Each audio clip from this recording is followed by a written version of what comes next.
যদি বলেন কি রাগ করি তো বউ তালাক হয়, রাগ করি তো মানুষের খুন করা হয়।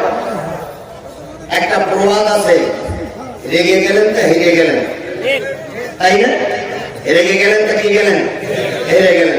এবার আসুন, রাগ এমন একটা জিনিস, যেই রাগে মানুষকে খুন করে, যেই রাগে মানুষ মানুষকে হত্যা করে, যেই রাগের কারণে মানুষ মানুষকে দূরে সরে দেয়।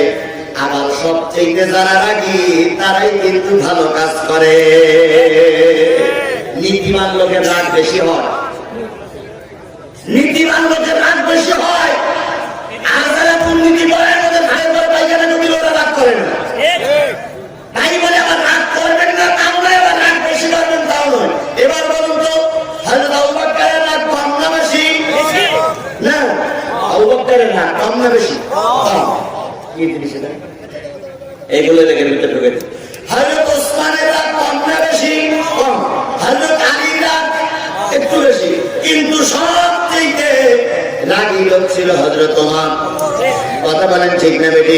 তিনি কাউকে ছেড়ে কথা বলতেন না। এবার বলুন তো, সবথেকে যতগুলো সাহাবী সবথেকে বেশি পরিচিত কোন সাহাবী? হযরত ওমর। রাগ বেশি, পরিচয় বেশি। কারণ হযরত ওমরের হাতে সবসময় একটা লাঠি থাকতো, উল্টো পাল্টা দেখলেই মাছ।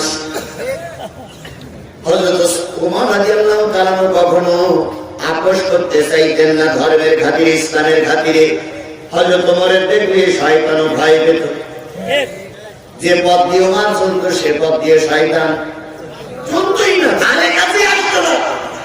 যদি সংবাদ পেতেন ওই পথ দিয়ে ওমর ঢুকেছে, শয়তান অন্য পথ দিয়ে চলবে, ওই পথ দিয়েই যেত। তাহলে হযরত ওমরের রাগ ছিল, শয়তান ভয় পেয়েছে। ওমরের আলোচনা সবচেয়ে বেশি। আবার নবী বলেছেন, ওমর সাহাবীরা শোনো, আমি হলাম শেষ নবী, আমার পরে যদি কোন নবী পৃথিবীতে হতো আল্লাহ পাক ওমরকে নবুয়ত দিয়ে দিত। তাহলে রাগী নবীর আলোচনা সবচেয়ে বেশি। কথা বলেন ঠিক না বেশি? এবার আসুন তো, সব নবীদের ভিতর থেকে কোন নবীর রাগ বেশি ছিল? সব নবীদের ভিতর থেকে সবচেয়ে কোন নবীর রাগ বেশি ছিল? এই কোরআন শরীফের সবচেয়ে কার নাম বেশি? মুসার নাম বেশি।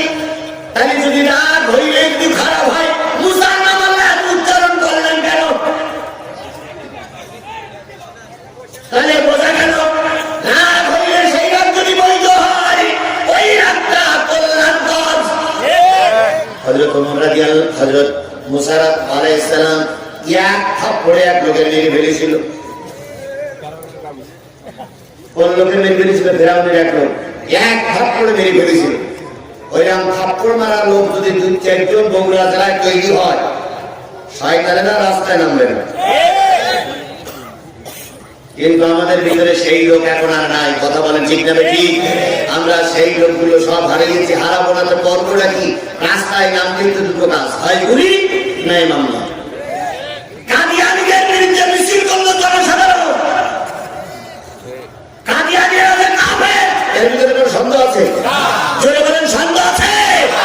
আরো জোরে বলেন সন্দেহ আছে? কাদিয়ানীদের বিরুদ্ধে মিছিল হলো আম জনতা, আওয়ামী লীগ, বিএনপি, জাতীয় পার্টি, জামাত ইসলাম, খেলাফত, তারপরে হেফাজত, তাবলীগ